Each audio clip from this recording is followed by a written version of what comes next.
Assalamualaikum warahmatullahi wabarakatuh. Halo semuanya, perkenalkan nama saya Wahyu Aji Suatmojo dengan NIM 0702 128182 3168. Saya berasal dari jurusan Sosiologi, Fakultas Ilmu Sosial dan Ilmu Politik, Universitas Sriwijaya. Di sini saya akan menjelaskan bagaimana sih sejarah perkembangan perencanaan yang ada hingga saat ini.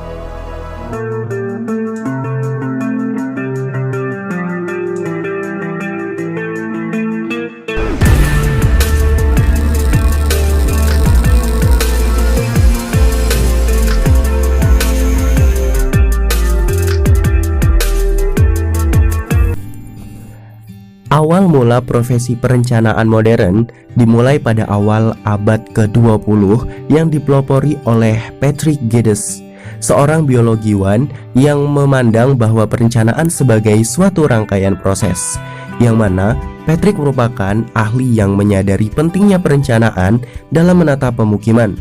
Ia memperkenalkan proses perencanaan sebagai suatu rangkaian sederhana, yaitu survei, analisis, dan rencana yang dikenal sebagai the classical planning process.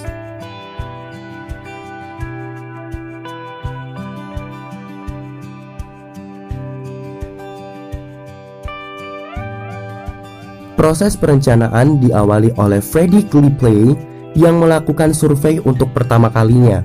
Survei perencanaan pertama disebut memicu perkembangan pakar-pakar lain dalam memahami karakteristik lingkungan dan masyarakat.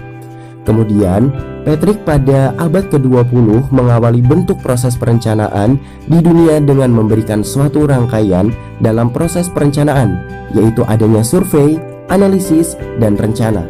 Suatu rangkaian yang saat ini disebut sebagai perencanaan klasik.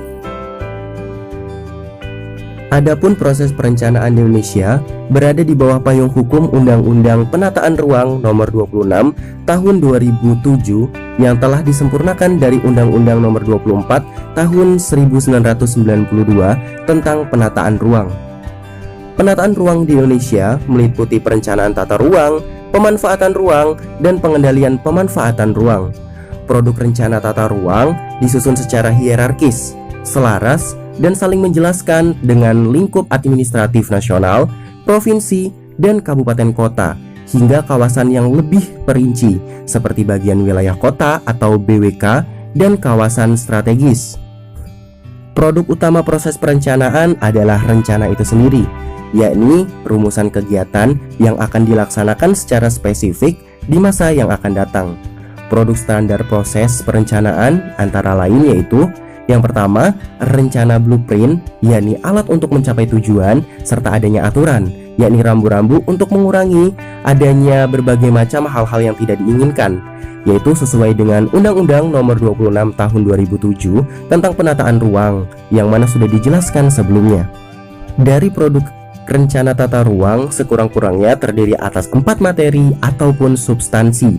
Yang pertama yaitu rencana pemanfaatan ruang, yang kedua rencana pengembangan sarana, yang ketiga rencana pengembangan prasarana, dan aspek pelaksanaan serta adanya pengendalian. Perencanaan tertulis secara ilmiah di Indonesia diawali pada tahun 1947 pada masa Soekarno, yaitu yang pertama, panitia pemikir siasat ekonomi yang dibentuk pada saat itu untuk pertama kali.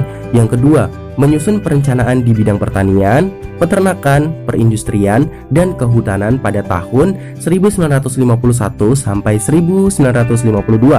Yang ketiga yaitu dibentuk Dewan Perencanaan Nasional atau yang sekarang menjadi cikal bakal terbentuknya Badan Perencanaan Pembangunan Nasional. Dan yang terakhir yaitu disusun Rencana Pembangunan Nasional Semesta, yang mana pada awalnya kita menganut perencanaan tradisional, yang pada saat itu kita menyediakan anggaran terlebih dahulu, setelah terkumpul dana baru menyusun rencana. Baiklah, itulah perkembangan perencanaan yang telah kita ketahui dan masih kita gunakan sampai saat ini. Namun kita saat ini menggunakan sistem perencanaan yang lebih modern dan tidak lagi menggunakan adanya perencanaan tradisional.